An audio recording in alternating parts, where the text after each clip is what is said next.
Hi, I'm Milton Rendell and welcome to Real News Friday. Another big week, sales 843 up 43%. Stocks levels around 7,816, so that's up 2%, which is an interesting one. But we're still down about 6% of what we were a month ago, and 30% less than we had 12 months ago. Rentals at the moment are a little bit on the way up. Amount of vacant properties is up to 2,896, up about 8%, but still down 49% of what it was a year ago. Now, we also got allowed during that period, particularly for rentals, is that we had COVID lockdown for a week, so these figures may be a little bit distorted for 1 or 2 weeks. So we'll see where that is come, say, the second week of March. That will be probably a greater guide to where we truly are in terms of vacancy rates. Now, interesting one.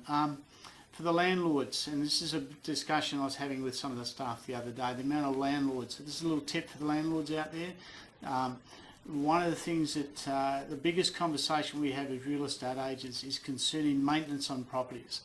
And the reason we have the big discussion about it is that a lot of owners don't allow a budget per year to repair things in a property. A rental property is no different than the house you live in. No matter how careful you are, there's still things that are still going to happen. And it's an interesting, I was just playing around with some figures the other day. If you had 4 people living in a house, just going in and out of the door, normally through the front door, so it'd be a minimum sort of twice a day, that's 6,000 times that door is used in a year. Now, I don't know about you, but that sort of tells me that maybe over time, maybe 4 or 5 years, there might be a little bit of wear and tear. Maybe the hinges, maybe the tightening, maybe the door handles will start to wear. Things do happen. If you look at it, the toilet is another classic. I mean, how often is a toilet used in a property? In a year, with 4 people in the home, a minimum is sort of about 6,000 times. Now, if there's 2 toilets, that's 3,000 each, but if you've got, I had young kids, they used to go to the toilet all the time, be flushing constantly. Things need replacing and repairing, and you need to allow budgets for these things. It doesn't matter how great your tenants are, wear and tear will occur. And that you got to remember that it's our responsibility to make sure that everything is working, or our owner's responsibility to make sure that people are getting what they paid for. It's interesting, you go to a final inspection and the owner says, look, I'd like to have a look, but they haven't seen the property for 5 years, and some expect it to be better than what it was when people were in. Now, take that example I just said. Haven't been in the house for 5 years. That front door's been open at least, how many times? 30,000 times.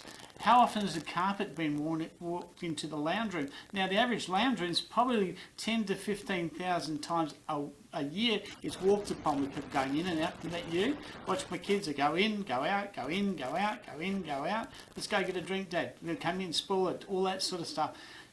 Just a message to the landlords. You've got to put a budget away every year for allowing for the small things that it will take. And then it won't be such a big shock when you have to do bigger repairs after 2 to 3 years. You're in a new position where your interest rates are down low, and I no doubt most landlords will be pouring their money back into reducing most of those mortgages. Those that don't have mortgages, that you're very fortunate. But also keep in mind that your rents will go up, and that's probably a good time to maybe use those surplus funds to use as a bit of a slush fund to do repairs and maintenance on your properties. It's purely a suggestion. I think that everybody should have a budget of at least $1,500 a year for the small things that may happen. Now, hopefully it doesn't happen. Sometimes you're very fortunate to get tenants that will fix up little things.